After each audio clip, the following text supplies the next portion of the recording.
Halo,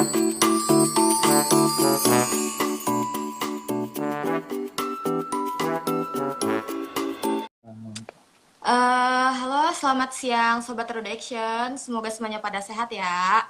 Nah, kan di tengah pandemi ini banyak cara untuk mengoptimalisasikan diri dengan di rumah aja. Salah satunya itu dengan memaksimalkan internet dan menjadikan media sosial sebagai sarana memaksimalisasikan daring untuk menyiarkan ilmu. Jadi di sini ada yang udah tahu nggak redaction itu apa? Aku mau ngasih tahu tentang redaction dulu nih. Ada yang udah tahu belum? Yang udah tahu, oke skip. Tapi yang belum tahu aku bakal kasih tahu dulu. Jadi redaction ini itu adalah NGO. Ini yang belum tahu NGO itu NGO, NGO adalah non governmental organization atau lembaga yang didirikan oleh sekelompok masyarakat dalam rangka misi sosial. Jadi di sini redaction ini sekarang lagi ngambil peranan untuk pendidikan. Sekarang kita nge-live untuk pendidikan ya. Jadi yang mau kuliah di Jepang, kita bisa share-share nih sama Kak Fahmi, Kak Fahmi. Zulfahmi. Hmm. Terus jadi reduction ini mengarah pada segmentasi renewable energy dan edukasinya itu penanggung jawabnya adalah Bapak Muhammad Reza Hussein. Ya udah, jadi selamat bergabung semuanya. Yo. Jadi kita sekarang lagi nge-live bareng narasumber kita, narasumber yang kece banget dari Aduh. Jepang. Orang Indonesia yang tinggal di Jepang, gila hebat Ya. gak? Hebat banget sih kalau kata aku. Dia tuh kayak menginspirasi, dia tuh bisa jadi salah satu inspirasi kita buat di masa mendatang. Jadi misalnya kalau sekarang lagi S1 di Indonesia, yang mau S2 di luar negeri itu bisa banget. Jadi mempatokkan diri dengan kita bisa tanya-tanya juga di sini, terus kita bisa ngobrol-ngobrol juga di sini sama bareng Kak Fahmi. Oke, sekarang kita langsung aja ya. Takut ada orang-orang sinyalnya cenat-cenat apa enggak ya kira-kira ya? Kalau di kita sih fine-fine aja. Kalau di Kak Fahmi gimana? Fine-fine aja apa ada terkendala? Di sana Kayaknya sinyal gimana sih, terkendala nggak sih Kak? Kira-kira? bagus-bagus aja sih di sini. Fine-fine Kayak aja. sinyalnya ya lumayan lah. Iya. Mungkin yang di Yep. daerah pedalaman ya agak susah tuh. Kalau di Benar. apa namanya daerah pedesaan di samping gunung, wah udah tuh. Biar apa namanya sambung putus, Putus hidup nyambung ya, putus, udah kayak putusnya. bendungan. Makanya kan. Hai. Oke. Jadi aku mau ngasih tadi kan Kak Fahmi juga udah ngasih tahu kan namanya Kak Fahmi. Jadi sedikit dulu deh aku kasih tahu buat teman-teman. Jadi Kak Fahmi ini namanya Zulfahmi, biasa dipanggil Kak Fahmi. Jadi aktivitasnya itu ada di Virtual Selling Foundation was issued by IBM to Christian Marcelo Barrios. Ya nggak Kak? Bener nggak? Aku kalau ada yang salah kasih tahu ya. Itu udah baca dari mana tuh? Ini aku dapat dari Oh link iya, apa sih? Oh iya LinkedIn ya. itu. Ya, Ya, ya. Saya sekarang kerja di perusahaan IT, teknologi informasi, namanya IBM. Nah, salah satu cabangnya itu ada di berbagai negara. Salah satunya di Jepang, itu namanya IBM Japan. Ini kalau misalkan teman-teman dulu apa ya, mungkin bapak, ibu atau kakek neneknya misalkan udah jago komputer, mungkin kenal yang namanya komputer IBM. Nah, itu salah satu perusahaan yang membuat komputer dari zaman dulu ya, itu namanya IBM. Ya itulah pokoknya. Dan saya kerjanya di bidang sistem engineer. Jadi kalau ada suatu sistem yang berbasiskan komputer, ya saya itu di situ. Apa namanya, misalkan mengerjain sistem apa namanya ya, akuntansinya atau apa kayak semacam softwarenya, atau misalkan kita Instagram live seperti ini kan pasti ada background di sana ya, apa namanya, ada sistem yang mengatur supaya kita nih koneksinya tetap stabil. Itu gimana caranya? Susah tuh. Makanya itu diperlukan berbagai macam engineer, salah satunya adalah sistem engineer, supaya misalkan kita lagi ngelihat live Instagram tuh biar dia cepet, koneksinya stabil, atau misalkan kita ngeposting tuh postingannya tidak terhapus, ya itu seperti itulah, mengatur software seperti yang seperti Oh, ini lah ya. wah, Oke. seru ya kayaknya ya. Seru banget ya ini Oke. pekerjaannya. Jadi ini kan ada beberapa teman-teman nih. Kan kakak kan juga kan lulusan S2 di sana. Mhm. Jadi Yap. banyak banget teman-teman nih yang nanyain beasiswa S2 di Jepang itu gimana sih Kak? Katanya kayak gitu. Oh gitu. S2 juga ya? S2, S1. Heeh, oh S2 S1, heeh, gitu Kak Ya, katanya. oke. Oh ini langsung saya jawab ya? Oh iya boleh bisa. Oh gitu. Gimana nih? Ya, jadi kalau misalnya teman-teman mungkin bisa scrolling dari postingannya Redo Action ya. Kalau nggak salah itu ada bagian yang menyatakan ini open recruitment buat pembukaan beasiswa dari pemerintah Jepang. Itu singkatannya MEX ya, Ministry of apa ya, Science, Sport dan apa gitu ya. Pokoknya intinya kalau di Indonesia itu namanya Departemen Pendidikan dan Kebudayaan lah, mirip seperti itu. Nah, dia punya banyak program sebenarnya teman-teman ya. Ada program apa namanya dari yang paling dari yang base-nya itu adalah Senshugakko. Senshugakko itu diploma sebenarnya. Kayak apa namanya di D2 ya. D2 itu dia biasanya untuk beasiswa program diploma 2 tahun, terus abis itu setelah lulus bisa langsung kerja di Jepang misalkan. Terus itu pertama untuk program D2 ya. Yang berikutnya adalah program D3 atau Diploma 3 ya. Namanya ini Senmong Gakko. Senmong itu dalam bahasa Jepang artinya dia memiliki skill khusus. Nah, kalau Senmong Gakko ini waktunya lebih lama, tambah setahun lagi dibanding D2 ya. Namanya D3 berarti 3 tahun. Nah, itu Iya. ada programnya juga, beasiswanya ada juga. Lulusannya bisa pendaftarannya dari orang-orang yang sudah lulus SMA di Indonesia misalnya. Lalu berikutnya dari D2, D3 naik lagi S1. Nah, S1 juga sama sih sebenarnya, syaratnya pun hampir sama, tapi targetnya adalah dia nanti setelah misalkan lulus dari persyaratan S1-nya, dokumennya itu, dia akan masuk ke bisa memilih program universitas di Jepang, seperti itu. Ada jadi Hmm, D2 ada, D3 ada, S1 ada, S2 pun ada. S2 ini juga bisa ya, teman-teman bisa klik link yang ada di Redo Action ya. Jangan lupa subscribe. Ini saya juga jangan promosi lupa dari Redo Action ya. subscribe, donation, Subscribe, like, oke. dan share. Ya, insya Allah informasinya bermanfaat. Seperti Hmm, itu. Jadi ada S2 juga. Jadi buat teman-teman nih yang sekarang udah S1, terus usianya mungkin masih sekitar di bawah 30 tahun atau ya 34 maksimum kalau nggak salah ya, usia 34 maksimum kalau nggak salah ya, tapi mohon dibaca lagi nih teman-teman, jangan malas baca ya, baca aja di website Kedutaan Besar Jepang, itu ada syarat semuanya lengkap. Jadi kalau bisa kita harus membiasakan kebudayaan cek dan recheck gitu, ada iya informasi benar. kita cek lagi, gini bener nggak nih, Iya. ternyata ada. Jadi itu teman-teman, ada banyak peluangnya dari mulai D2 sampai dengan S2. S3 pun ada sebenarnya, tapi saya S3 masih belum begitu tahu ya. Biasanya kalau S3 ini lebih kepada kontak kita dengan profesor. Jadi misalkan kita punya riset nih, tadi kan Radio Action bilang renewable energy ya, energi terbarukan. Di Jepang pun riset tentang renewable energy banyak. Itu teman-teman bisa langsung cari profesornya siapa, tema risetnya bagaimana, langsung connect dengan email profesornya. Insya Allah itu bisa. Ya. Wah, menarik banget ya. Hmm. Ini saya lagi S1, terus saya juga pengen S2, tapi Oh masih nggak tahu gitu. nih, masih bingung mau Hmm. kemana. Jadi, saya ini masih bingung, tapi saya mau nanya nih. Hmm. Jadi, kenapa sih kakak ini milih Jepang buat ngelanjutin studi? Kenapa nggak negara lain gitu? Oh iya ya. Panjang ceritanya nih. Waduh, gimana ya Wah, enaknya. Ini karena waktu terbatas ya. Jadi iya, boleh teman-teman. cek recek aja di sedikit-dikit yang Oh emang. gitu. Oke. Jadi awalnya kenapa Jepang? Terus awalnya ya mungkin dulu dari zaman masih kecil, dari saya masih ya masih kecil ya, itu suka ngoprek-ngoprek barang elektronik punya bapak saya, punya ayah saya. Jadi dulu Wah, kita tuh, menarik. saya tahun 86 ya, kelahiran 86, jadi bisa dihitung umurnya berapa, 34. Ketahuan deh. Terus habis itu dulu zaman masih kecil itu masih suka ngoprek radio radio yang tip besar punya ayah saya, kalau misalkan rusak itu saya suka apa ya, dikulik-kulik tuh apa murnya, terus habis itu kok kayaknya enak ya, kita ulik-ulik terus ternyata yang tadinya mati kok bisa hidup. Kenapa? Misalkan ada karet yang putus atau misalkan ada yang mur yang kurang kenceng misalnya loh ya.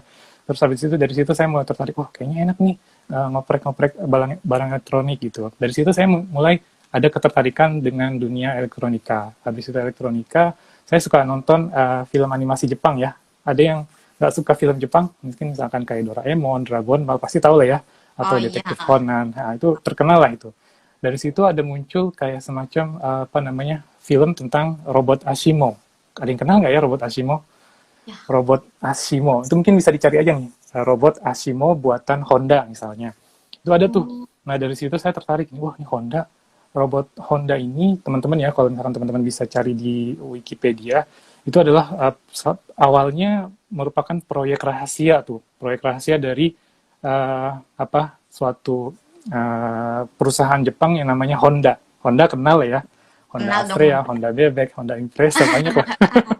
Jadi Honda Honda ini bebek. ternyata saya nggak, bukan promosi perusahaan Honda ya, tapi Honda itu dia punya banyak sekali risetnya, salah satunya dengan robotika. Nah, salah satunya itu Ashimo.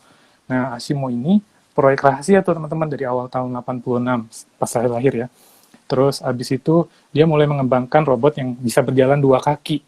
Kalau misalkan kita lihat teman-teman ya, kita ini bisa jalan dengan dua kaki, itu kayaknya apa namanya, mungkin bagi teman-teman kayaknya hal biasa gitu, tapi buat Iya, dunia robot robot. humanoid yang bisa berjalan dengan dua kaki itu susahnya minta ampun, susahnya susah banget gitu. Itu mereka Nano ya. mulai research, ya bisa dari skala mikro, nano dan lain sebagainya. Saya kurang tahu kalau untuk hal itu. Nah jadi situ dia tertarik dengan robotika. Nah kalau robot, berbicara tentang robot, kayaknya Jepang bagus nih gitu. Akhirnya saya mulai tertarik mencari informasi tentang Jepang, terus gimana caranya supaya bisa belajar ke Jepang gitu. Ya salah satunya ada informasi dari kakak kelas. Dulu saya di SMA-nya itu SMA 34 ya, di Pondok Labu. Kalau teman-teman pernah ke Pondok Labu, itu ada SMA di sana, SMA Negeri 34 Jakarta, di Marga 1, Jalan Marga 1 Raya, sampingnya Pasar Pondok Labu ya. Terus dari situ ada ini apa, bimbingan kelas. Mungkin teman-teman istilahnya les lah ya, ada yang namanya Iya. BTA, bimbingan apa ya T-nya saya lupa.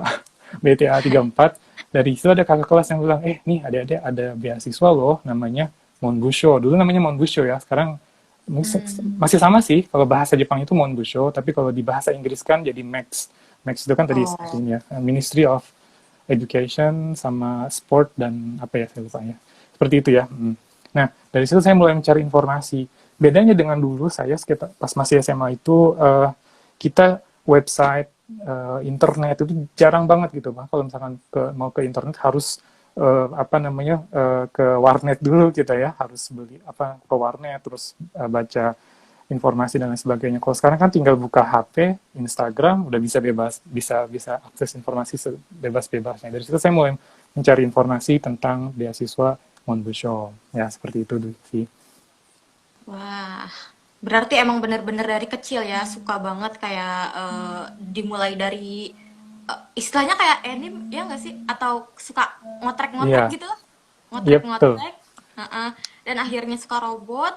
Terus pokoknya pengen deh apa sih ini yang bener-bener kayak eh, teknologi atau lebih lebih lebih gitu kan teknologi lebih Ya, jadi pengen ke situ gitu kan yep. akhirnya dapet Jepang Mm-mm. dan alhamdulillah dapet ya katanya sebelumnya pernah itu kan kuliah di UI. Oh iya, Iya. benar benar benar. Jadi dulu Mm-mm. sebenarnya saya apa sebelum dapat beasiswa ke Jepang itu saya sempat 3 semester di Universitas UI ya, Universitas Indonesia di jurusan elektro. Itu balik lagi karena saya suka ngoprek apa radio gitu-gitu yang elektronika. Saya ada minat di elektro gitu. Jadi apa namanya saya coba apa ya ujian masuk perguruan tinggi negeri, alhamdulillah lulus gitu ya. Terus habis itu dapat informasi tentang Monbusho ini ya. Sebenarnya Heeh. informasinya sih udah sebelum masuk ke UI-nya ya udah dapat. Tapi ya saya karena ingin banget gitu, pengen banget untuk apa ya menjelajah, bukan dalam tanda kutip, Mm-mm. ya pengen ngelihat apa dunia luar seperti apa, bagaimana orang-orang Jepang itu dia gigih untuk apa ya belajar terus riset, terus mengembangkan produk gitu, terus produknya dijual, ayo.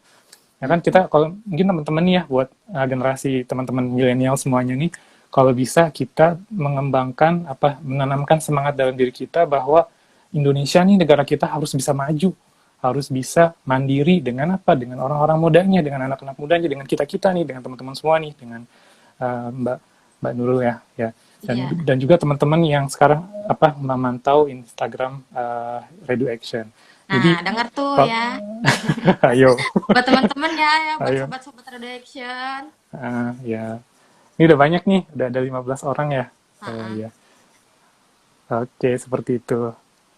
Jadi mungkin ya kenapa yang di UI-nya dilepas sayang banget gitu. Ya memang itu merupakan keputusan terberat saya waktu itu ketika harus memilih di antara UI atau pindah ke Jepang. Saya pertama ya sholat istikharah dulu ya, minta apa namanya Mm-mm. minta ketetapan hati dari Allah, ya, dari Tuhan kita, dari Allah Subhanahu Wa Taala untuk ini bener nggak sih ini saya harus ke Jepang gitu, kenapa nggak di Indonesia aja gitu. Terus habis itu saya berusaha terus berpikir secara jernih gitu ya. Lalu yang kedua bertanya ke orang tua kita, apa namanya kita nanya terus gitu, minta masukan dari ibu kita, dari ayah kita, dari saudara kita, dari keluarga kita gitu teman-teman. Jadi jangan lupa kalau ketika teman-teman dihadapi pada suatu apa ya permasalahan gitu ya, baiknya pertama kita serahkan pada Tuhan kita, pada Allah, terus kita tanya tuh benar-benar. Habis itu kita juga tanya orang tua kita, dan dari situ kita bisa mengambil keputusan seperti apa. Dan yang sebenarnya sih yang paling belakangan adalah yang memutuskan adalah kita gitu ya. Kita mau kemana nih ke depannya? Kita mau jadi apa nih sih gue nih gitu ke depannya gitu. Ya jadi dari Mm-mm. situ kita bisa apa namanya uh, punya ketetapan buat diri kita sendiri gitu ya. Karena yang menentukan adalah kita Mm-mm. sendiri masa depan kita. Baik. Bener, bener, bener, bener banget. Ya, Terus juga jadi kalau semuanya. sering banget, Ah, sering banget nih ada yang nanyain. Kan tadi kan udah ngasih tahu juga kan katanya yep. jangan jangan jangan pokoknya harus sering-sering Yep. lihat-lihat web-web yang emang Hmm. terkait. Apalagi lihat-lihat redaction ya, follow juga redaction. Ya tuh. Di sini tuh ada juga kan yang kayak ngasih tahu kalau ada beasiswa buat kemana-mana. Salah Hmm. satunya juga kan ke Jepang. Yep. Jadi ada yang nanyain tuh kadang-kadang mereka tuh kayak nggak tahu gitu, ih kapan ya bakalan ada lagi gitu Hmm. kan Hmm. katanya gitu. Terus ada syarat atau standar dari pengumpulan berkasnya apa enggak sih gitu kan? Jadinya tuh Ya. kadang-kadang suka pusing juga gitu. Gimana ya kalau kayak gitu tuh? Yep. Kalau untuk standar apa syarat dokumen, ini teman-teman saran dari saya wajib baca pengumuman yang yang dibuka oleh departemen oleh kedutaan besar Jepang.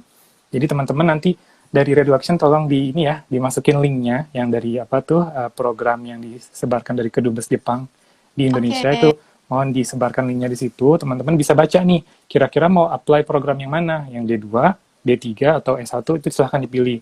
Itu pertama, karena masing-masing persyaratan dari program itu masing-masing beda syaratnya ya. Jadi ada yang misalkan kalau dulu saya apply yang D2.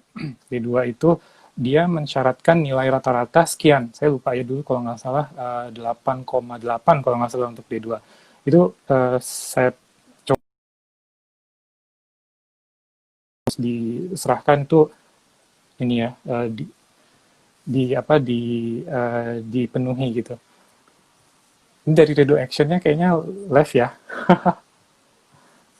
Oke. Saya lanjut aja nih ya. Redo Action-nya. Halo.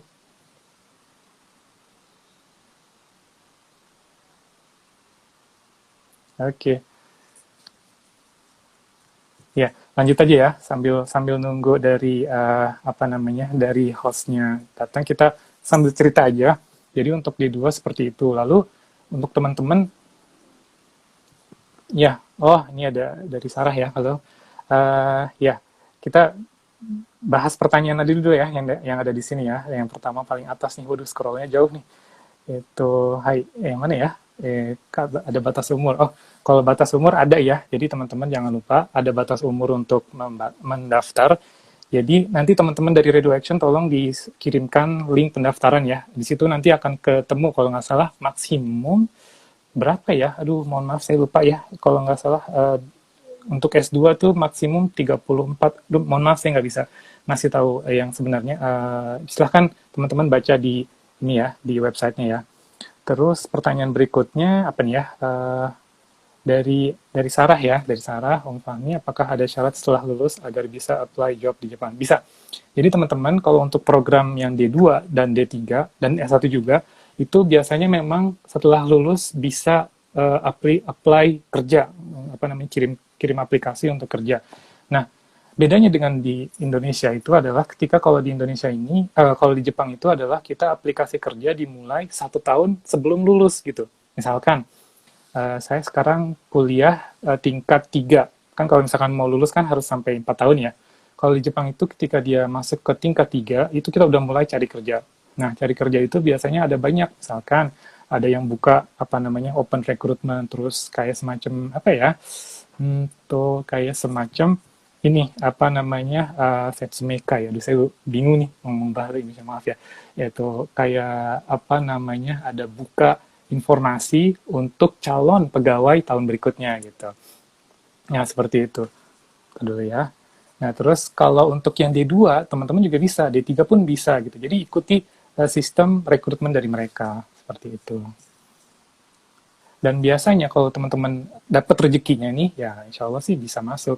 Dengan catatan, nah teman-teman nanti yang kalau misalnya memang benar-benar rencana untuk masuk, benar-benar untuk beasiswa di Jepang, itu apa ya, pelajari dengan serius bahasa Jepangnya. Kenapa? Karena orang Jepang ini benar-benar apa ya, untuk segi bahasa itu istilahnya wajib lah. Balik lagi ya. Tadi putus koneksinya ya. Iya. Iya. Jadi lanjutnya tadi saya masih lanjutin pertanyaan dari Sarah ya. Kalau misalkan kita D2 itu apakah dari Jepang ini apakah bisa apply job setelah belajar, itu bisa gitu. Namun catatan saya adalah jangan lupa teman-teman untuk belajar bahasa Jepangnya difokuskan. Terlebih lagi misalkan nih 1 tahun pertama masuk ke Jepang, oh itu harus setiap hari belajar bahasa Jepang lah kalau menurut saya pribadi ya, karena dengan belajar bahasa Jepang yang apa ya, yang dengan tingkat apa ya pemahaman kita yang bagus dengan bahasa Jepang, kedepannya akan mudah banget gitu, akan gampang banget deh. Jadi misalkan kadang kita di awal-awal kadang suka tergiur ya, aduh, gue mau part time job nih gitu. Boleh sih sebenarnya untuk cari apa ya pengalaman, misalkan 1 hari ya, misalkan part time tuh 2 jam 3 jam gitu. Tapi jangan lupa belajar bahasa Jepangnya itu penting banget kalau menurut saya. Apalagi kalau teman-teman nanti dapat beasiswa, amanah pertama teman-teman adalah untuk belajar, bukan bekerja part-time, gitu ya. Jadi, istilahnya kontrak kita dengan pemerintah Jepang adalah, kamu harus belajar, karena itu saya kasih kamu beasiswa seperti ini. Itu adalah amanah kita yang pertama. Makanya kita harus belajar. Itu yang pertama. Jadi, bahasa Jepang tolong diperdalam gitu. Begitu juga dengan teman-teman yang sekarang mungkin yang masih belum bisa mendapatkan beasiswa, ya amanah kita sebagai seorang anak kepada orang tua adalah, ya belajar kan ya. Jadi, jangan sia-siakan kepercayaan orang tua kita untuk belajar dengan serius. Karena kalau dengan ilmu yang dengan ilmu yang tinggi ya teman-teman, insya Allah ilmu itu akan menyelamatkan kita gitu. Jadi saya sangat teringat dengan pesan ibu saya. Jadi kalau dalam Al-Quran itu disebutkan bahwa ini ya, bahwa Allah akan meninggikan derajat manusia yang beriman dan berilmu, ya kan? Yarfa'illahu lazina amanu minkum wa lazina utul ilma darajat. Yang orang yang beriman dan berilmu itu akan ditinggikan derajatnya dimanapun ya. Berikut juga misalkan kita di Jepang, kita berilmu, insya Allah kita akan dipandang orang. Kalau kita tidak berilmu, itu akan sulit buat kita. Maaf nih kepanjangan nih, silakan bisa. Nggak apa-apa. Selanjutnya ya. Terus ini ada yang komen katanya, apakah ada syarat buat extend dari D2 ke S1? Jadi gimana tuh kalau kayak gitu? Ya, dulu memang saya dari awalnya mendapat beasiswa D2 dengan program pemerintah Jepang. Lalu memang ada strateginya memang. Jadi teman-teman kalau misalkan untuk syarat langsung S1 Monbusho itu saingan kita dengan orang-orang yang brilian, yang otaknya super orang Indonesia tuh banyak banget yang pinter. Super IQ-nya tinggi gitu. Matematika udah tingkat olimpiade gitu. Jadi saya waktu itu agak sempat, aduh gimana nih kalau saingan sama orang-orang yang jago matematik ya, udah deh, mendingan pilih aja dulu yang mungkin ya standarnya saya gitu, D2 gitu, atau D3 gitu ya. Terus saya coba D2 gitu. Nah, terus habis itu dengan catatan bahwa D2 ini bisa loh perpanjangan S1. Nah, salah satu syaratnya adalah D2 itu, ketika misalkan kita teman-teman dapat nih program D2-nya, terus habis itu perpanjangan insya Allah bisa. Nah, dari peraturan tuh ditulis bahwa bagi kalian ya, bagi kita yang mendapatkan beasiswa D2 atau D3, berhak melanjutkan ke S1 itu dengan syarat misalnya nilainya itu di atas 2,8 kalau dulu zaman saya ya, udah sekitar 10 tahun yang lalu. Istilahnya 2,8 dari 3. Berarti harus berapa dong? 9 ke atas ya. Iya Jadi benar, ya 9 ke atas. 9 ke Aduh. atas. Tapi alhamdulillah bisa loh teman-teman. Jadi kalau misalkan di Jepang itu apa ya, gurunya sih insya Allah nggak ngoyo. Kalau misalkan diajarin A, diajarin B, maka soal yang keluar A dan B, tidak A, B plus C, Oh Z iya. gitu. Yang apa, Iya, nggak killer-killer, kemana-mana berarti ya. yang nggak killer gitu lah istilahnya. Jadi kalau misalnya Iya teman-teman benar-benar. belajarnya sesuai dengan apa yang diberikan sensei, diberikan guru kita, insya Allah tuh mudah gitu. Dan satu lagi teman-teman, kebanyakan dari kita mungkin merasa minder ya sebagai orang, misalkan, aduh gue kan dari daerah kampung ini gitu. Gimana gue bisa bersaing nih sama orang-orang luar negeri gitu, dari orang-orang luar. Jangan teman-teman. Banyak yang di sini, yang di Indonesia, yang di Jepang ya, teman-teman kita mahasiswa yang di sini, mahasiswa Indonesia, di Jepang itu luar biasa hebatnya. Nggak kalah dari orang mahasiswa Jepang, nggak kalah dari mahasiswa luar negeri yang lainnya gitu. Jadi makanya teman-teman dengan apa ya, dengan catatan misalkan semangat, jangan lupa niat kita diluruskan, Bismillah. Terus kita untuk bertekad untuk membahagiakan orang tua kita ya, yang sudah merawat kita dari kecil sampai besar. Terus semangat gitu teman-teman. Nah, balik lagi ke pertanyaan tadi ya, D2 ya. Kalau D2 itu syaratnya adalah, tadi kalau zaman saya itu 2,8 dan dapat rekomendasi dari sensei. Sensei itu dalam bahasa Jepang artinya guru ya. Nah, Guru kan, ha? guru atau pembimbing kita lah ya.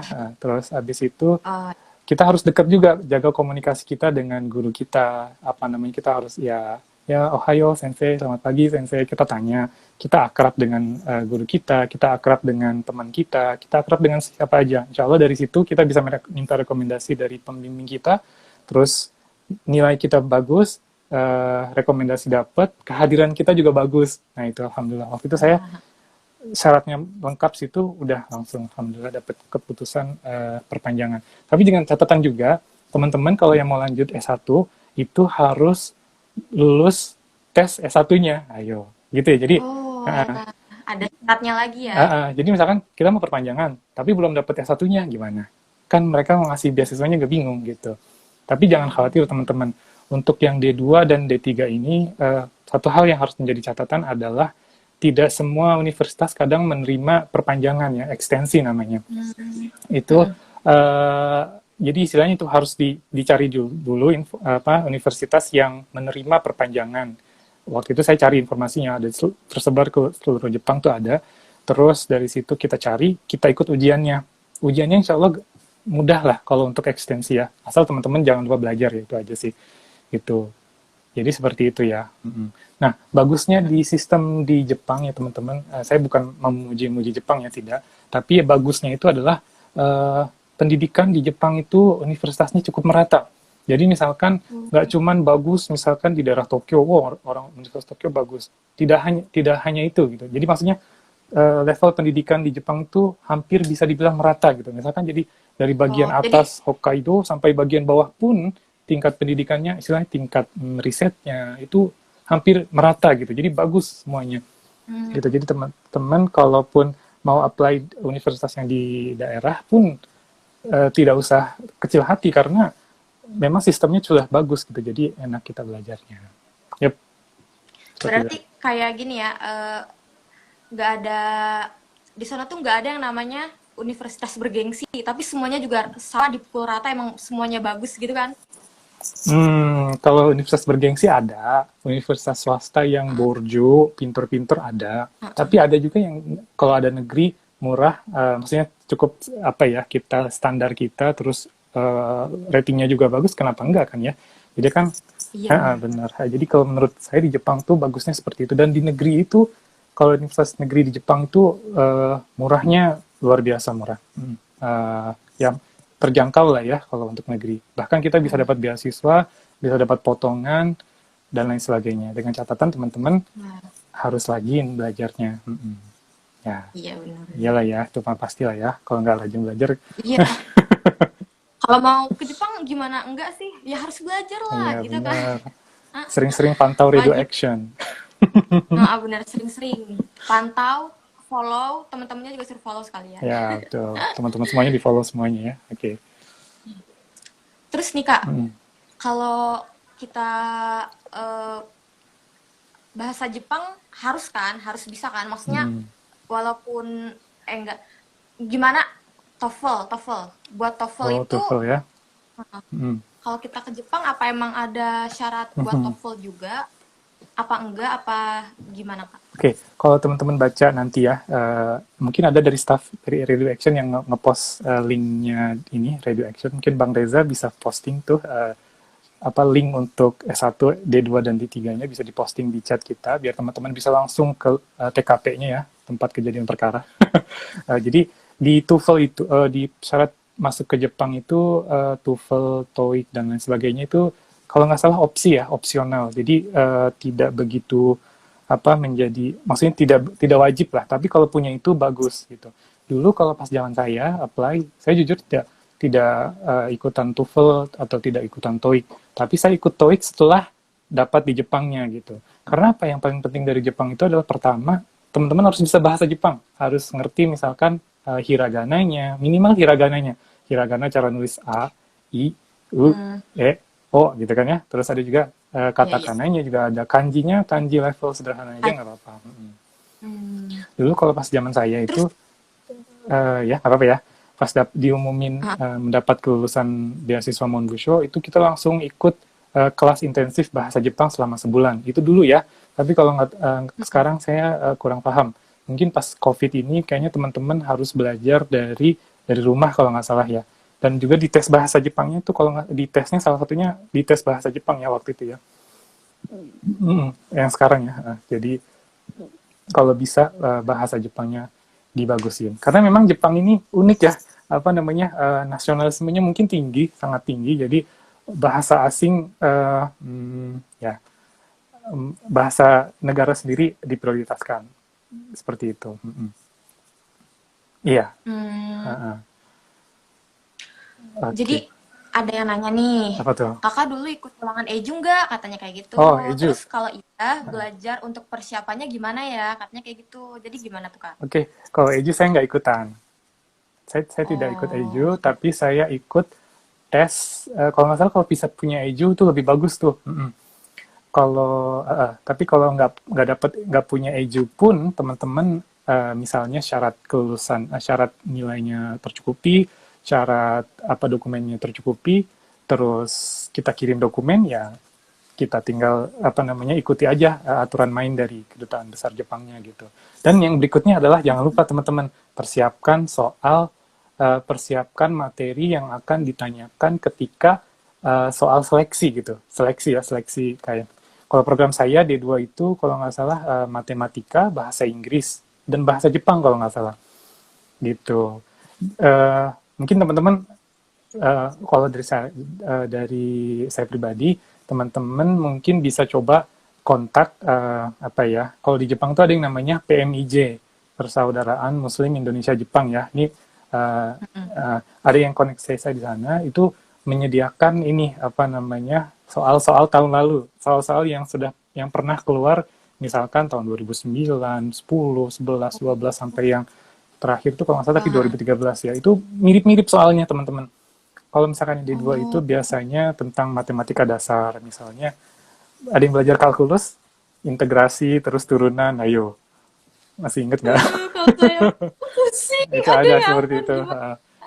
Ya, tapi dipelajari aja contoh soalnya. Kalau misalkan teman-teman berminat untuk apa namanya ikutan ujiannya, bisa japri ke Redu Action atau bisa japri ke saya. Misalkan ada butuh soalnya, nanti insya Allah saya coba kontak dengan teman-teman di Jepang sini ya untuk ya soal tahun lalu sebelumnya. Tapi jangan lupa teman-teman mau masuk program yang mana D2, D3 atau S1. Oh iya, seperti itu. udah gitu ya. Iya, dengan catatan follow ini ya, Radio Action ya, promosi lagi. Hai, oke. Jadi kalau misalkan udah dinyatakan lolos tuh, Heeh.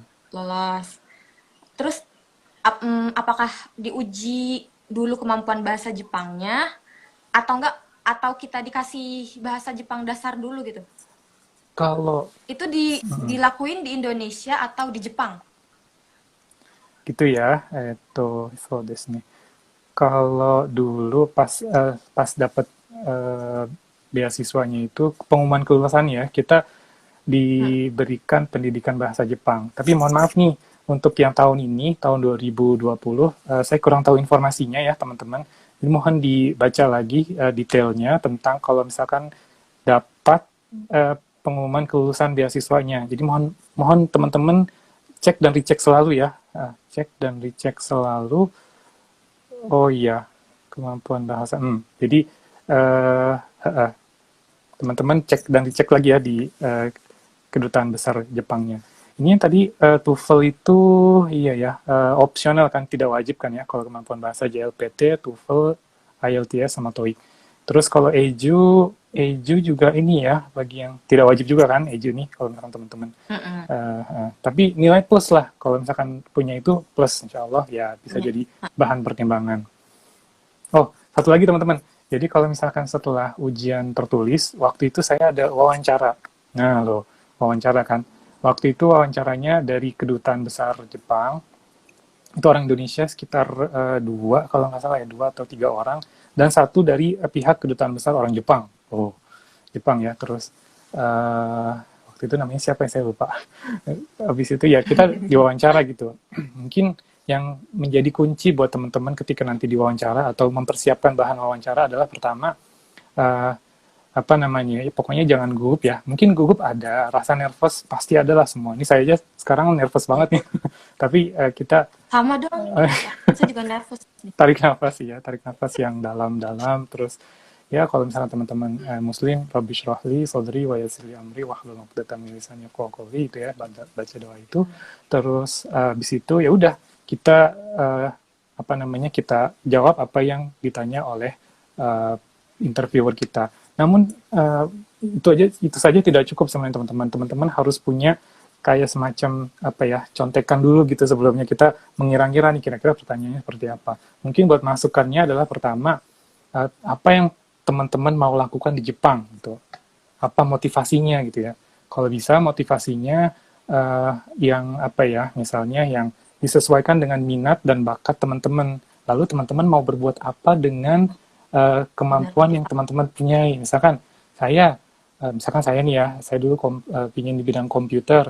Saya pingin supaya belajar ilmu komputer yang bagus gitu, yang bisa menguasai teknologi tersebut sehingga misalkan bisa apa ya, misalnya membuat kehidupan manusia menjadi lebih apa praktis gitu atau itu kan masih agak ngambang ya atau misalkan kita tambahin dengan supaya kerjasama antara Jepang dengan Indonesia semakin membaik gitu dengan adanya pertukaran seperti ini dengan adanya pertukaran pelajar antara Indonesia ke Jepang terus kita bisa menjadi duta budaya Indonesia lalu kita bisa menjadi duta budaya Jepang ke Indonesia juga jadi kita mengenalkan budaya Jepang ke orang-orang Indonesia yang kita kenal kan ada hubungan apa mutualisme kan ya di situ ya jadi teman-teman bisa menambahkan value-nya dengan saya bertekad untuk menjadi penjembatan antara Jepang dengan Indonesia sehingga kerjasamanya ke depan menjadi lebih baik. Wow, ini bahasanya jadi serius banget ya. Jadi teman-teman seperti itulah. Jadi diatur supaya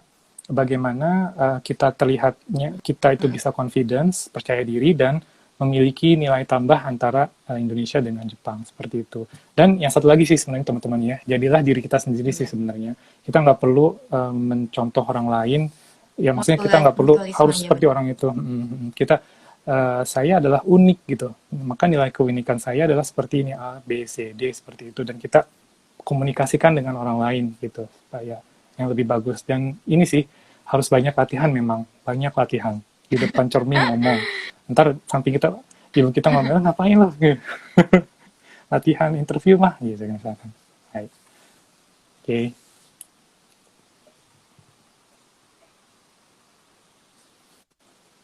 Yep. Suaranya nggak kedengeran. Halo, halo. Suaranya nggak kedengeran ya? Tes, tes. Halo. Suaranya nggak kedengeran nih. Nggak boleh kata-kata. Oke, udah kedengeran. Oke. Kak, Yep, tadi kan kita kan ngomongin masalah yep, nih. Terus ada yang nanya juga, yep. katanya kayak gini, Kak, apa emang Apa tuh? nggak mau, nggak ada kepikiran mau Indonesia gitu? Gimana tuh Kak jawabannya? Ya, pertanyaan sulit ya. Oh, Ya, insya Allah saya jadi, punya keinginan halo, sekali. Yep, yep. Kedengeran, kedengeran. halo, ada? Yep, yep. Ada. Kedengeran ya? Iya, Tes, tes. gimana? Kedengeran kok. Halo, halo. Yep, yep. Kedengeran. Ada nggak? Ada, ada. Oke. Jadi kan kita Kedengeran kan ya? tadi kan ngomongin tentang kerja kan, Yep. kerja nih. Terus ada yang nanya nih, kita ada yang tanya kayak gini, Mm, Kak, emang kakak nggak ada niatan gitu buat kerja di Indonesia gitu kan? mm. Terus gimana tuh? Heeh, Yep. pertanyaan. Ya, ya. Saya memang ada rencana untuk kerja di Indonesia ya. Terus apa namanya? Pingin Oke. sekali memanfaatkan ilmu yang diterima di Jepang ini untuk Halo, dikembangkan di Indonesia. Yep. Halo, suaranya hilang ya?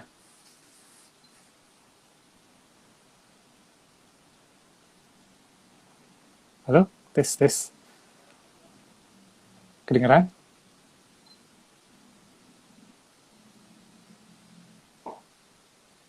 Bisa ya, kedengeran ya? Kita udah. Halo, tes, tes. Kedengeran?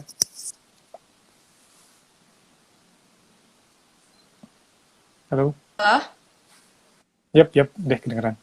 halo, halo. Yap, Tes, kedengeran. ada. Tes. Yap, silakan dilanjutin. Halo. Hmm. Ya ada. Silakan, Kak. Oh, iya, oke. Lanjut tadi ya. Ya, insya Allah ada rencana pulang ke Indonesia dengan, tapi apa namanya, membawa apa ya, koneksi atau jaringan kita yang ada di Jepang untuk lebih ini sih, apa namanya ya, istilahnya menjembatani gitu sih antara Jepang dengan Indonesia. Tapi masih belum kepikiran nih ya, kira-kira enaknya di bagian mana gitu kalau misalkan melihat dari skill atau kemampuan yang dimiliki di bidang IT. Tapi untuk saat ini masih berencana menimba ilmu dulu di Jepang sambil menimba apa namanya, menjalin banyak koneksi dengan orang-orang Jepang, dengan pihak industri di Jepang. Terus kalau misalkan di Indonesia ada yang mau menerima, alhamdulillah syukur banget. Tapi kalau nggak ada yang nerima, ya coba-coba untuk bikin usaha kali ya. Mungkin yang paling awal bisa coba pertanian atau perkebunan. Tapi pastilah di apa namanya, kadang suatu hal yang kita pikirkan tidak semudah yang kenyataan gitu ya. Mungkin ketika misalkan kita belum bisa dapat kerjaan di Indonesia, mungkin akan coba untuk berusaha untuk apa ya, seperti kita entrepreneur gitu ya, atau bergabung di instansi pemerintahan kalau ada yang menerima gitu ya, atau di instansi swasta, atau kalau karena di bidang IT, jadi mungkin bisa bikin menginisiasi startup atau gabung di startup mungkin ya. Untuk sementara saya masih belum ada apa nih ya, belum ada channel yang menerima atau saya ingin bergabung ke sana gitu, masih belum. Ya, Gitu ya. Suara saya kedengeran kan? kedengeran. Oke. Tadi ada masalah ya, maafin teman-teman, sobat-sobat Oke. redaction. Oh ya, oke. Jadi ada yang nanya juga, Hai, oke. katanya gak buka kelas online untuk belajar matematika dan bahasa Jepang gitu katanya. Oh gitu ya. Gimana tuh? Kalau kelas matematika, ya, matematika bisa aja sih, tapi karena saya udah lama banget nih ya, nggak di apa bangku kuliah, mungkin udah lupa, bahkan udah banyak yang hilang kali ingatannya di otak saya. Mungkin teman-teman bisa coba, kan sekarang banyak nih kayak semacam ruang guru atau apa namanya, try out, bimbingan belajar dan sebagainya, itu bisa tuh dicoba yang gratisan-gratisan di platform online ya teman-teman. banyak kan ya, kalau nggak salah ada ruang guru dan lain sebagainya, itu bisa dicoba di sana. Kalau untuk ngajar, eh, masih sampai saat ini belum belum ada tawaran sih. Kalau misalkan buka service mungkin bisa kali ya, ada yang mau ya. Kalau ada yang mau sih bagus ya. Kalau nggak ada yang mau ya udah. Kita ini aja apa namanya volunteer based. Volunteer. Hmm. Oke. Okay. Kak, jadi Hmm. kalau aku nih ya, kalau aku pribadi tuh, kalau dari satu tempat ke tempat lain tuh kadang-kadang suka ada apa ya namanya tuh beda gitu, rasa beda. Terus kalau di kakak itu gimana sih, kak, pas kakak dari Jakarta terus pindah ke Jepang tuh apa gitu yang kakak rasain di sana? Maksudnya Ya. apa ya, dalam hal kultur, Oh ya. kultur shocknya apa Hmm. gitu?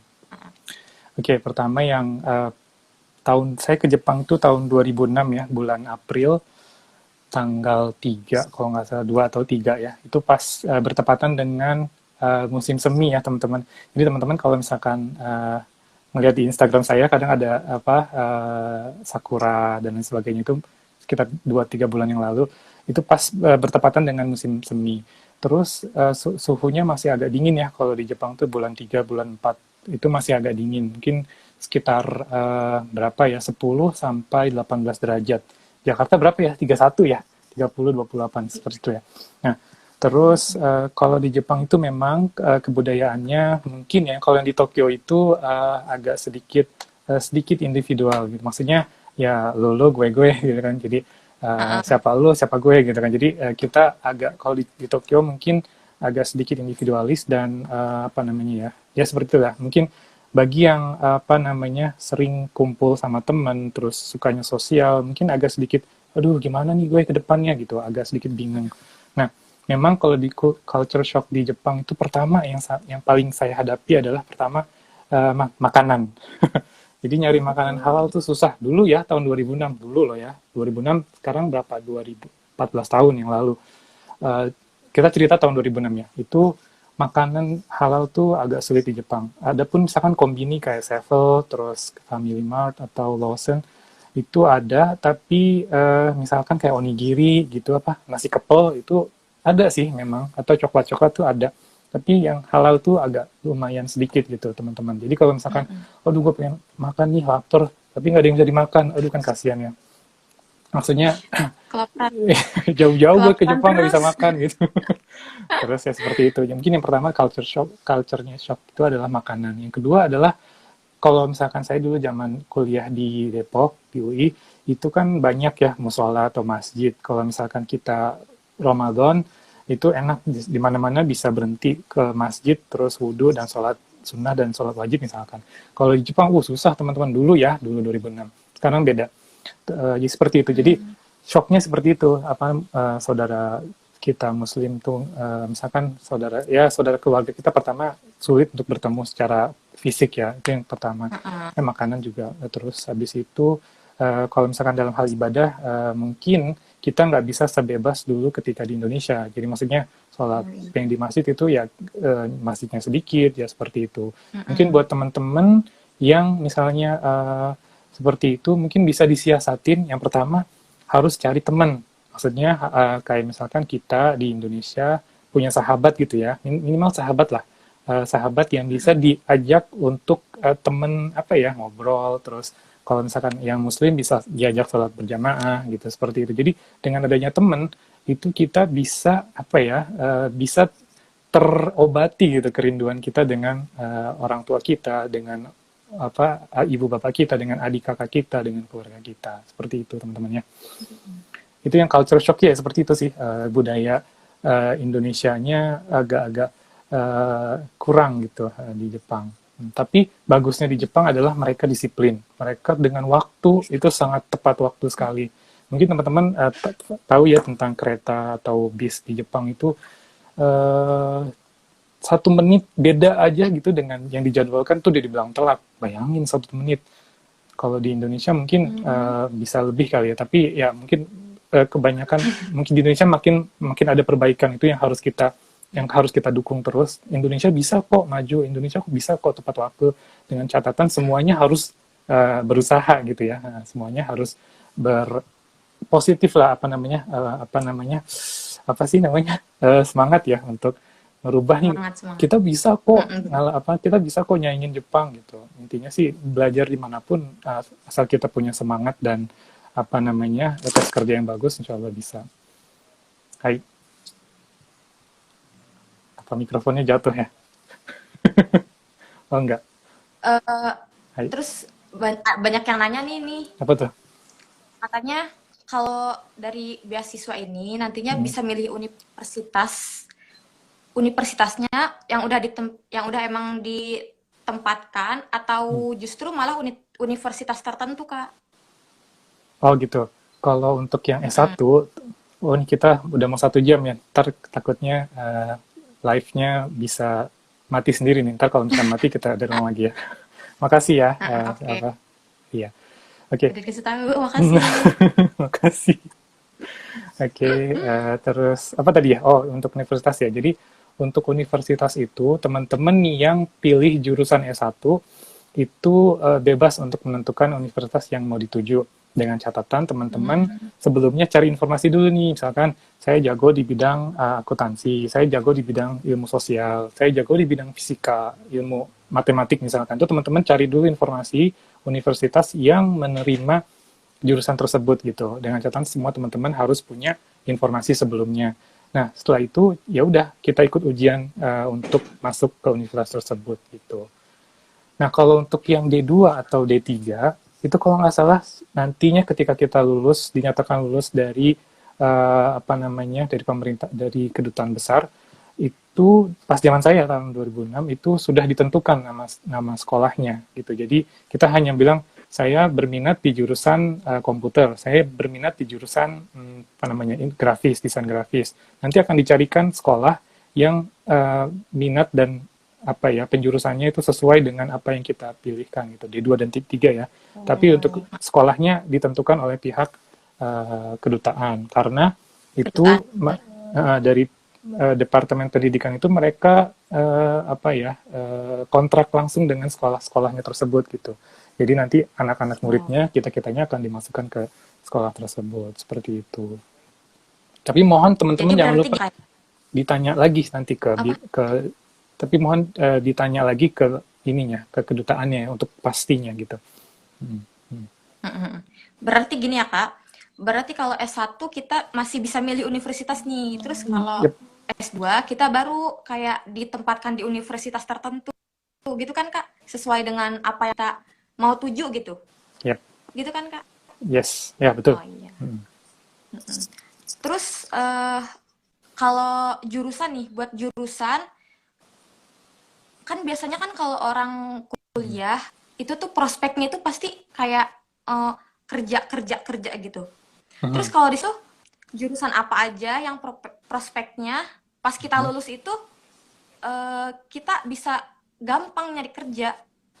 Itu apa tuh, Kak? Kira-kira jurusan jurusan apa, Kak? Jurusan ya. Oh, ini udah Mm-mm. ada reminder dari Instagram 1 menit lagi. Ya, kalau Wah, untuk eh, ini kita lanjut ke ini ya nanti ya. Kalau udah mati disambung lagi berarti ya.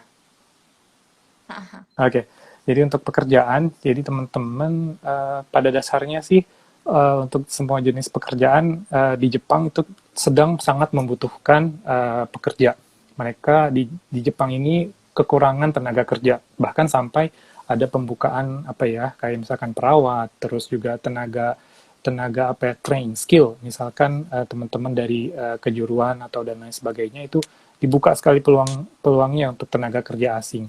Nah, kalau untuk yang S1 dan lain sebagainya atau yang dari D2, D3 itu biasanya yang banyak minatnya mungkin sekarang belakangan adalah IT, teknologi informasi, programming, web design, terus desain-desain ya, desain grafis dan lain sebagainya itu cukup diminati, dan juga mungkin manufacturing ya kayak produksi otomotif, terus juga fashion juga lumayan, fashion, terus nutrisi juga ada ya, dari teman saya juga ada, dan bahkan bisnis consulting juga lumayan bisa.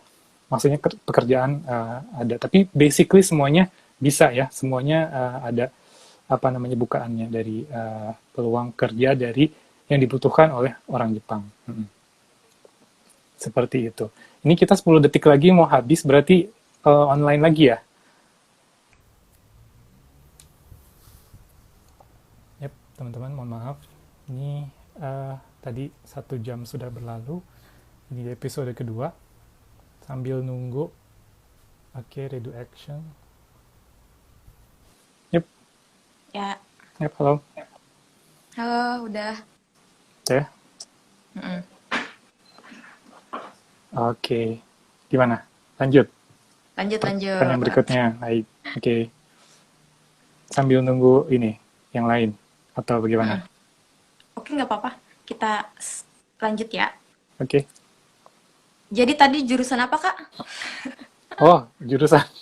Ayo, gak ada notulen ya? Jadi jurusan yang cukup banyak diminati itu pertama elektronika, terus teknologi informasi, IT ya, programming, web design, terus fashion juga ada, apa namanya, nutrisi juga ada, ya seperti itu sih ya. Dan juga dari consulting juga ada, manufacturing juga, ya, Hmm, yep, lumayan banyak juga ya berarti. lumayan banyak.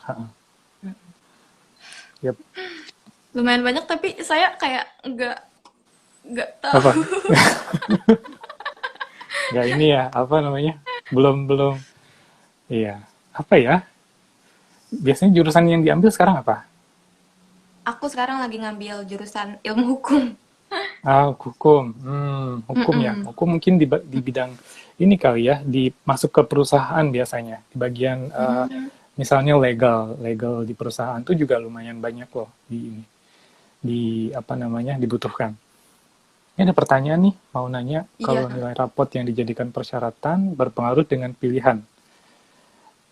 Sepertinya gitu ya. Nanti temen siapa? Juan Ben 47. Temen-temen yang nama Juan Ben 47 itu bisa lihat di websitenya ya. Nanti disesuaikan nih mau pilih jurusan mana, pilih jurusan D2, D3 atau S1. Itu nanti lihat aja dulu penjurusan yang mau diminati apa. Misalkan D2 itu biasanya nilai rapot yang dibutuhkan apa ya? Kalau nggak salah matematika, bahasa Inggris, terus IPA, salah satu tuh, fisika, kimia, biologi. Itu jadi sebenarnya menentukan. Jadi kalau mau pilih D2, minimal matematika, bahasa Inggris, dan IPA-nya, IPA salah satu ya, pilih fisika, kimia, biologi, itu bagus. Syaratnya 80 ya, minimal 80. Seperti itu. Jadi mohon dibaca lagi nih ya, siapa Mas Juan Ben 47, di websitenya Kedutaan Besar Jepang Indonesia. Dari teman-teman bisa silahkan posting ini ya, linknya ya ke situ. Oke. Berarti sering-sering pantengin dari Betul. website itunya ya, website sononya ya. Betul, dari Kedutaan Besar Jepang. Oh, teman-teman jangan lupa untuk yang pendaftar 2020 itu adalah syaratnya dari tanggal 1 sampai 15 Juli. Sekarang tanggal berapa? Sekarang tanggal 4. 4 Juli. 4 Juli berarti masih ada berapa hari lagi tuh? Ayo, 11 hari lagi ya. Insya Allah bisa sih. Segitu. Jadi kalau menurut saya nih teman-teman bisa buka websitenya sekarang, terus habis itu lihat syarat-syaratnya apa aja. Sabtu Minggu ini dipersiapin dokumennya, terus minggu depan full, Senin sampai Jumat itu disiapin semuanya. Habis itu tanggal 13-14-nya ke kedutaannya dikirimkan. Atau dikirimkan via email bisa ya? Kalau nggak salah harus daftar dulu deh. Ini ya, harus daftar online dulu. Bisa dikirimkan ini linknya, Bang Reza. Dikirimkan ke chattingnya mungkin Di bisa. redaction Jadi ya? teman-teman, Oke. Nih, terus ada lagi nih, kan tadi kan tentang nilai-nilai gitu kan. Terus katanya gini, Kak Fahmi, pas tes sensu bisa jawab seluruh tes matematikanya enggak? Katanya kayak gitu. Gimana tuh? Bisa enggak? Oh iya ya, dulu ya, seingat saya alhamdulillah bisa semua matematiknya. Wah, wah. Karena ada apa namanya, belajar dari soal-soal tahun sebelumnya. Mirip-mirip loh teman-teman. Tapi nggak, apa namanya, soalnya mirip plot 100% sama tidak, tapi misalkan konsepnya sama. Misalkan apa integral, terus turunan, terus apalagi ya, ya X tambah Y tambah Z kuadrat sama dengan nol misalnya. Seperti itu. Jadi kalau kita konsep awalnya udah ngerti, insya Allah bisa. Mm-mm. Iya. Nanti kalau Hmm, misalkan untuk soal-soal tahun sebelumnya bisa di request di Redo Action ya. Nanti bisa kita bisa iya. japri-japrian lah. Tapi jangan Oke, lupa oke, ya. disebutkan misalkan mau program apa D2, D3 atau S1. Atau lebih bagusnya Mm-mm. lagi teman-teman bisa ini ya bisa cari di Google dengan kata kunci Persaudaraan Muslim Indonesia Jepang tuh PMIJ ya. Dulu saya pernah di sana. Mm. Itu ada teman-teman ini alumni Monbusho atau penerima Monbusho dari tahun 99, bayangin. 99 itu sampai sekarang itu apa ya komunitasnya sangat solid dan ini punya database buat apa namanya soal-soal terus apa namanya ya rekomendasi-rekomendasi yang universitasnya terus misalnya nih teman-teman yang S1 mau masuk ke Universitas Hokkaido misalkan di paling atas tuh yang paling bagian utara Jepang dingin gimana kondisinya seperti itu di teman-teman PMIJ ada jadi bisa ke sana atau juga misalkan kontak ke PPI ya apa Perhimpunan Pelajar Indonesia di Jepang itu bisa Mm. cari di Facebooknya teman-teman bisa cari senior-senior yang udah belajar di sana atau yang sedang belajar di sana. Yang penting jangan lupa manfaatkan sosial media buat meluaskan jaringan teman-teman semuanya. Benar. Kan Manfaatkan sekarang sebaik gampang mungkin ya, nih. manfaatkan sebaik Mm-mm. mungkin. Dulu saya nggak ada tuh Facebook, nggak ada WhatsApp, adanya mah Tahu. Friendster. Tahu Friendster nggak ya? Iya, iya nggak tahu. Nggak tahu Friendster Tahunya ya? WhatsApp aja. Tuh ya. Terus kalau apa namanya dulu kalau mau kontak dengan orang tua itu harus telepon pakai ini loh, pakai telepon umum yang satu box gede itu yang harus diputer. Oh, oh iya Kalau iya sekarang kan iya. kita tinggal WhatsApp, Hai Mam, gitu, Hey guys, misalkan gitu kan. Mm-mm, bener. Ya seperti itu. Jadi beda ya dulu generasinya. Kalau saya cukup apa namanya masih sulit untuk internet, tapi nggak susah-susah banget sih bisa. Ya kalau Tapi sekarang nggak kan selancar jauh gitu. tapi nggak selancar Heeh. sekarang, benar. Jadi teman-teman bersyukur harusnya dan banyak mencari ilmu nih, banyak cari Mm-mm. informasi. Benar-benar emang Yep. harus itu. Mm-mm. Hmm. Nih, ada pertanyaan nih yang emang Yep. aku juga mau nanya sih. Oke. Katanya gini nih, jadi kan di sana kan lapangan kerja kan emang terbuka lebar kan di Jepang tuh. Yep. Apakah emang seimbang sama biaya hidup di sana? Kan katanya kan biaya hidup di sana mahal. Mhm. Terus itu gimana tuh, Kak? Oke, untuk biaya hidup ya, ini kita Hmm. buka-bukaan aja ya untuk masalah uang. Jadi teman-teman, kalau nanti yang saya dulu di D2, D2 itu kebanyakan akan ditempatkan di Tokyo dan Osaka ya, kota-kota besar. Buat teman-teman yang di kota besar seperti Tokyo dan Osaka, harap hati-hati dengan dompet. Kenapa? Karena biaya hidupnya cukup mahal. Jadi teman-teman harus bisa menjaga apa namanya, mengontrol dompet Mm-mm, pengeluaran gitu. mengontrol. Ha. Biasanya yang harus kita apa namanya kita perhatikan adalah pertama ya kebutuhan standar aja sih makan apa namanya tempat tinggal ya apartemen itu kalau dulu saya zaman tahun 2006 tapi biasanya di Jepang itu tingkat inflasinya cukup rendah ya jadi harganya itu nggak jauh beda dulu saya beli onigiri nasi kepel 100 yen sekarang pun masih 100 yen bayangkan Oh, kalau di Indonesia oh, beli oh. bakwan dulu tahun 2000-an mungkin dapat Iya, 500 perak, sekarang udah lebih kan. udah lebih benar-benar benar. Misalkan Indomie gitu dulu, misalkan pas zaman masih kecil, berapa satu bungkusnya mungkin bisa masih 500 ribuan. Sekarang Heeh. udah 3.000 mungkin ya. Ya, itu Iya, banding seperti itu. Kalau di Jepang, alhamdulillah masih standar gitu. Dulu saya tahun 2006 ya, di Tokyo itu apartemen atau biaya sewa rumah itu saya berbagi sharing ya sama teman. Itu pun 50.000 satu bulan ya karena dari sekolah sih sebenarnya. Jadi sekolah itu ngasih tahu nih kamu tinggal di sini harus di sini gitu. Itu nggak bisa milih kalau pas bagian saya 50.000 yen. Terus untuk makan itu mungkin sekitar 20 sampai 30. Untuk kursnya mungkin teman-teman biar gampang kali 100 rupiah aja. Berarti 50.000 yen kali 100 berapa? 5 juta ya. iya, Terus di benar. situ makan itu kalau bisa hemat sekitar 15.000 sampai 30.000. 30.000 itu udah mahal banget. Mungkin ya anggaplah 2 juta. Terus Mm. untuk biaya telekomunikasi, handphone, gas, listrik mungkin sekitar 2 juta. Habislah mungkin sekitar berapa ya, 8 sampai 10 juta ya teman-teman. Sedangkan Mm. beasiswanya itu dari pemerintah Jepang sekitar 117 kalau nggak salah sekarang ya. Jadi masih bisa nabung ya lumayan lah sekitar Hmm, 2 jutaan. Tapi lumayan, itu lumayan. lumayan ya, lumayan lah masih bisa. Terus ada peluang untuk apa part time sih arubaito ya bahasa Jepangnya arubaito. Itu bisa bisa di cover dari situ seperti itu. Jadi untuk yang di Tokyo seperti itu mungkin agak mahal. Sekitar ya anggaplah mulai dari 5 juta sampai 10 juta mungkin ya. Ini hanya perkiraan kasar loh ya teman-teman. Nanti harap di apa dihitung kembali. Itu perkiraan kasar saya di Tokyo atau kota besar. Nah, beruntungnya adalah teman-teman yang D3. Nah, D3 itu biasanya ditempatin di pedesaan, jauh dari perkotaan.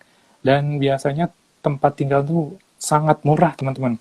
Bahkan di bawah 1 juta rupiah pun bisa hidup dapat dari asrama sekolah. Jadi bayangin, cuman misalkan bedanya tadi itu dari antara yang kalau di kota besar mungkin sekitar 5 juta, yang di pedesaan mungkin 1 juta. Sebenarnya tergantung gaya hidup si teman-teman sih ya. Kita Hmm, nggak bisa patok sama semuanya bener. seperti itu. Mm-hmm. Yep. Mm-mm.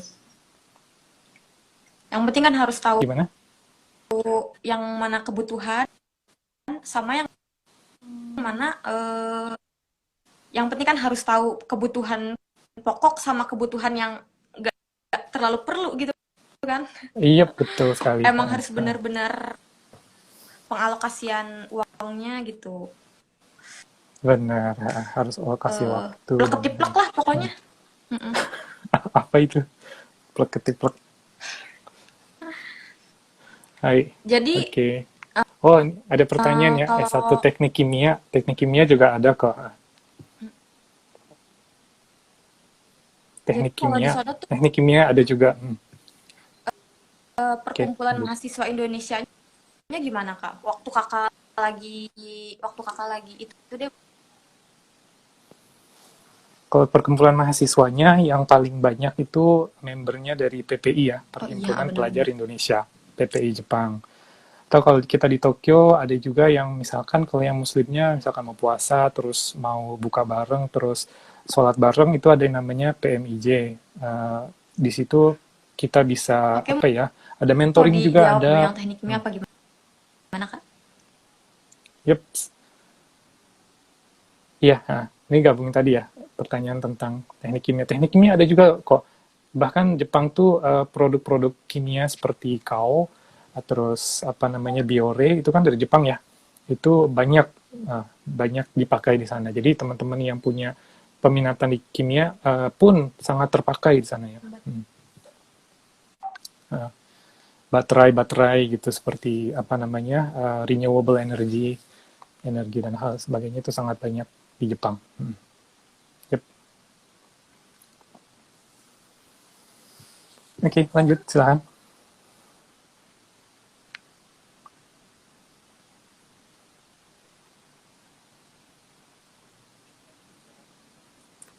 Halo, suaranya nggak kedengeran lagi ya? Oke,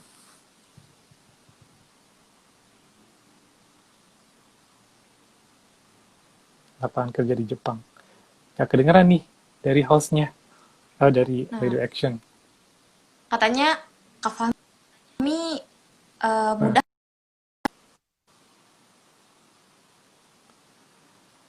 oke, kayaknya ada gangguan ini ya. Ada gangguan koneksi dari Radio Action. Kita sambil nunggu nih teman-teman, kita bisa bahas pertanyaan ya yang dilontarkan teman-teman. Ada yang kelewat nggak ya?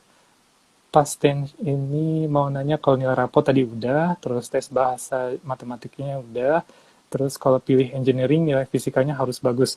Kalau engineering ya teman-teman bisa lihat lagi ya di websitenya, itu salah satunya matematika, bahasa Inggris, fisika ya, kalau nggak salah ya, harus memenuhi syarat yang ditetapkan dari pemerintah Jepangnya. Kalau syaratnya sudah bagus, itu bisa apply teman-teman. Betul. Yep.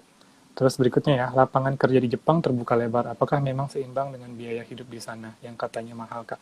Kalau biaya biaya hidup dan biaya apa namanya uang gaji yang kita terima itu ya insya Allah seimbang. Asalkan kita tidak banyak pengeluaran ya, misalkan beli macam-macam gitu. Itu bisa menabung ya sekitar mungkin ya bisa menabung lah ya teman-teman, dari total yang diterima. Biasanya untuk apartemen atau tempat tinggal itu butuh sepertiga dari penghasilan kita biasanya lah ya. Tapi kalau misalkan ke tempat yang lebih murah dan bisa ya terjangkau, itu bisa nabung lagi lebih banyak. Terus apakah prospek untuk lulusan S1 teknik kimia? Tadi prospek teknik kimia itu banyak. Terus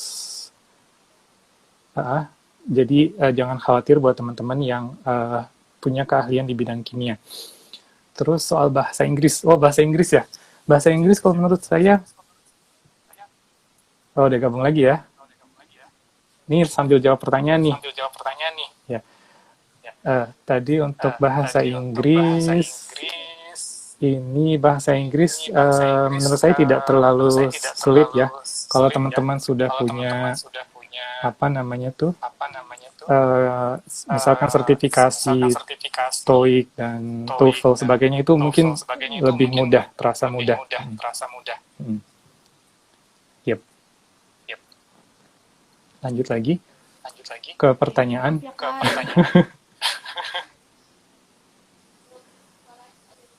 Suaranya agak echo. Suara saya masuk ke dalam. Tes gimana? Udah. Sekarang. Oke. Masih kedengeran sih. Tapi ya nggak apa-apa lah. Hai. Oke ya.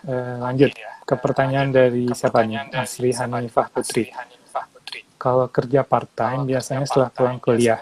Ya, betul. Biasanya kalau untuk kerja part-time itu setelah pulang kuliah atau mungkin hari Sabtu Minggunya. Kalau dulu saya pas zaman kuliah itu sebisa mungkin fokus dengan tahun pertama ya, belajar bahasa Jepangnya. Jadi bagi saya itu bahasa Jepang adalah kunci utama gitu teman-teman, terutama di tahun pertama. Kalau udah menguasai minimal basicnya gitu ya, standarnya, itu teman-teman bisa mulai mencoba ngelirik part-time. Minimal 3 bulan pertama fokus deh standar bahasa Jepang yang awalan ya. Kenapa kayak itu? Karena kalau misalkan teman-teman bisa bahasa Jepangnya lebih baik, itu part-time-nya bisa dapat penghasilannya lebih tinggi gitu dibandingkan misalkan kita part-time di tempat ya misalkan restoran.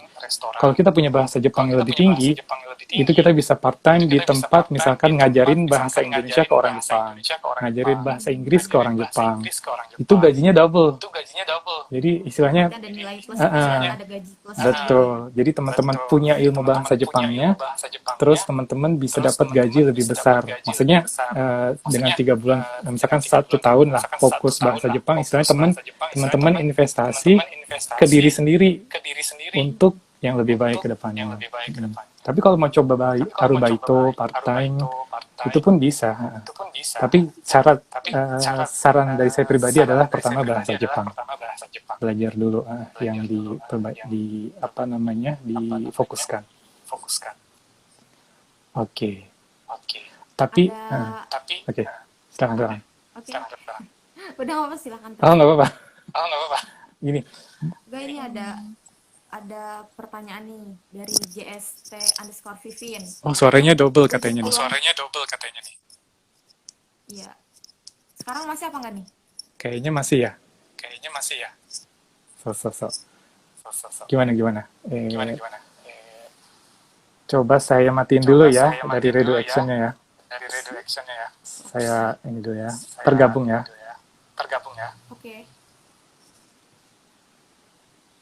Oke.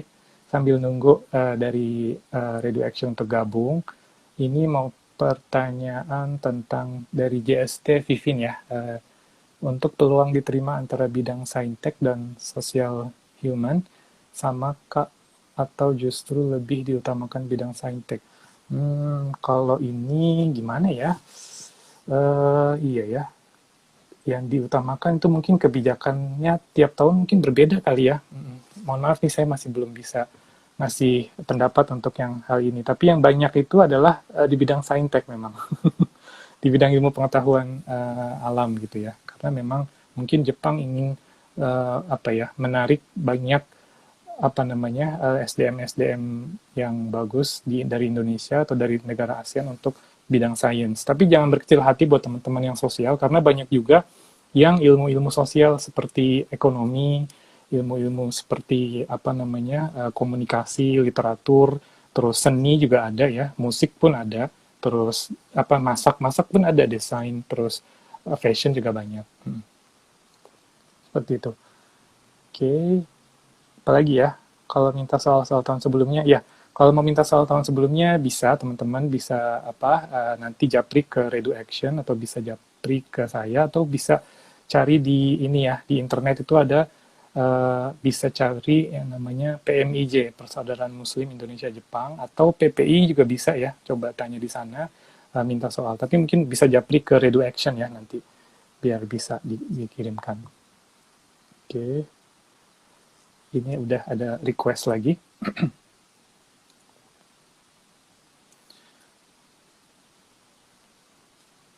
Gimana suaranya masih double? Gimana? Yep. Gimana? Oh iya. Dari saya masih double juga ya. Teman-teman masih double nggak nih? Masih double gak teman-teman suaranya? Masih double? Nggak apa-apa, kita lanjut aja ya. Oke. Yep, silakan.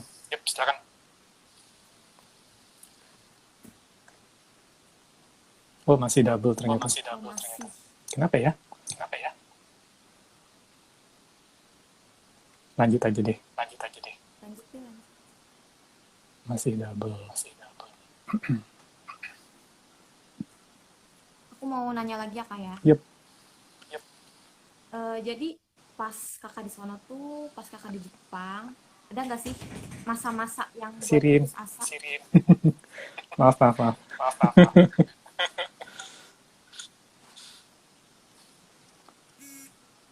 Gimana? Rasa putus asa.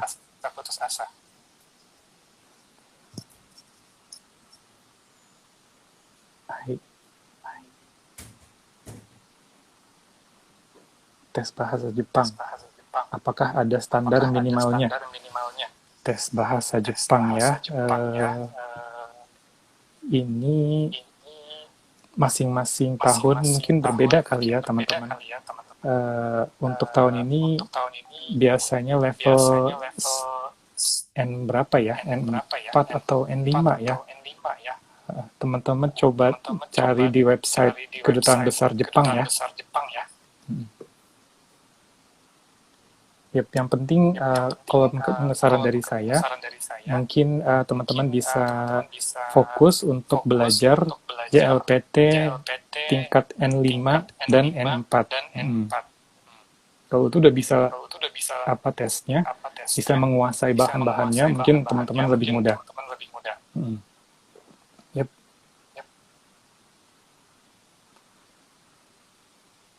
Halo kak. Yep. Masih nggak suaranya? Masih double sih kayaknya ya. Jadi 5 menit lagi kita bakalan closing. Oke. Udah 1,5 jam ya. Oke.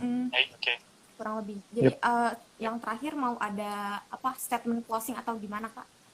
Oke. Pertanyaan terakhir apa nih? Nggak ada. Deh, statement closing aja ya. Oke. Ya, pertama mungkin terima kasih sekali buat Redo Action dan teman-teman lainnya yang sudah bergabung di live Instagram Live. Pesan terakhir dari saya adalah pertama, belajar itu adalah kewajiban buat kita ya, buat kewajiban kita semuanya.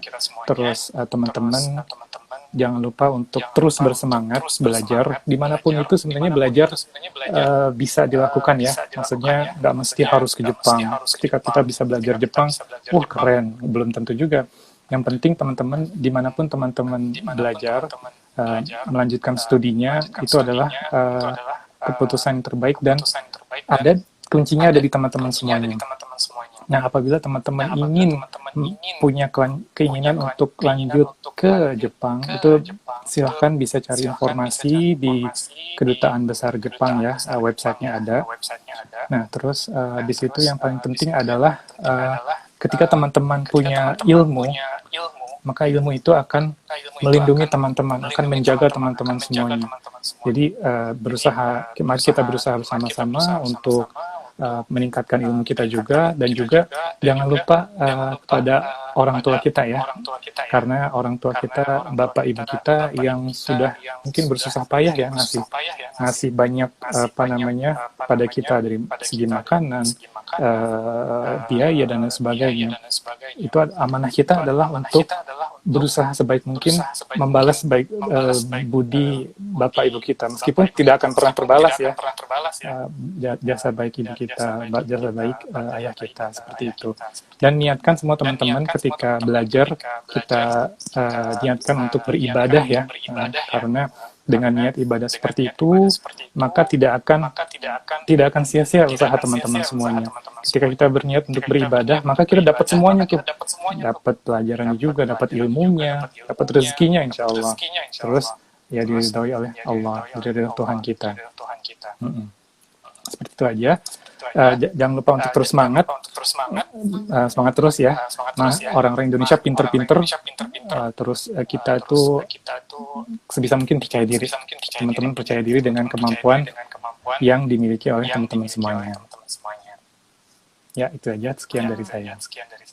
Oke ya Kak, ini Kak, kita juga kayak mohon maaf dan terima kasih banget udah mau kasih kisi-kisinya, udah kayak mau share-share ilmu tentang di sono, terus share-share segala-galanya juga.